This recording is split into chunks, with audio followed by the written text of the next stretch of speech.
Hey up and welcome to Callum's Corner. Self-defence. How to protect yourself against potential paedophiles. Now, sorry I haven't made this video sooner. A lot of you have been asking for this for a while and I can't quite believe I haven't made it actually. I think it was a reluctance because I myself actually had an experience with a potential paedophile when I was about 13 years old.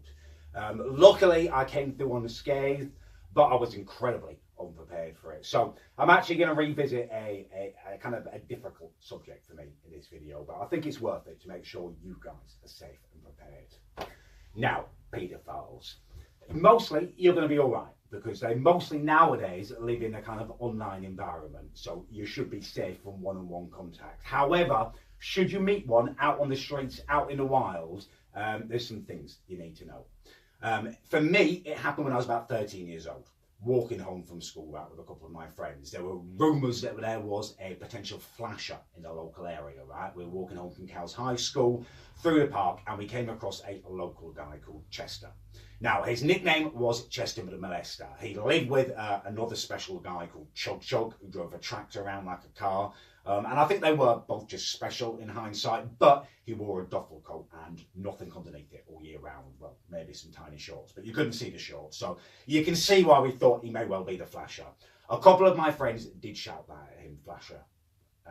I walked off thinking nothing was going to happen about it, thinking he was just going to scuttle off this guy, right? Next thing I knew, this guy was hurtling towards us. He honed in on me for some reason, like a torpedo. He came at me. He separated me from my friends, right? And I was pushed up against this little fence. It was one-on-one on me, right? Now, I was totally unprepared. I did not know what to do.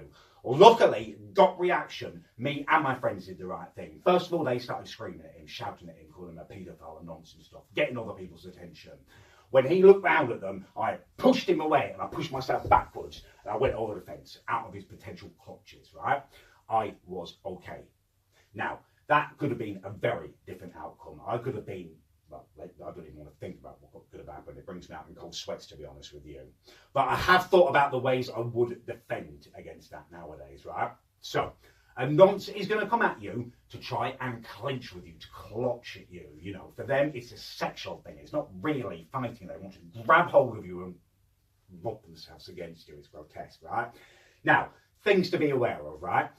First of all, these organs are going to be, more sensitive because they're going to be aroused. So that is a potential target for you. However, I want you to try and end it before it gets there.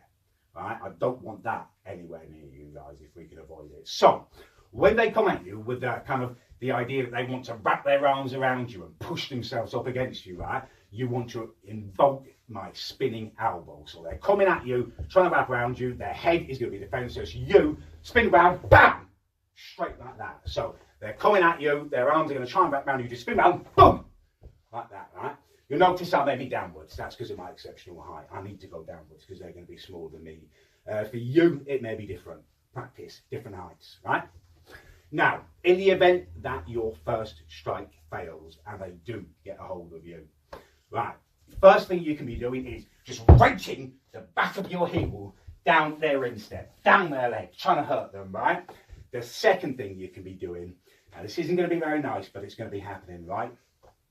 This engorged organ of theirs is going to be trying to push up against you. Now, for them, ideally, they're going to go for something soft. They want to push into your buttocks, to put it bluntly, right? You do not want to allow that to happen. You want to spin round and use the hardness of your hip and just push it into their groinal area. That bone, right, is going to go into their incredibly sensitive, engorged, grotesque area, and hopefully you're going to knock them down. As soon as they go down, just book them as hard as you can and get the hell out of there.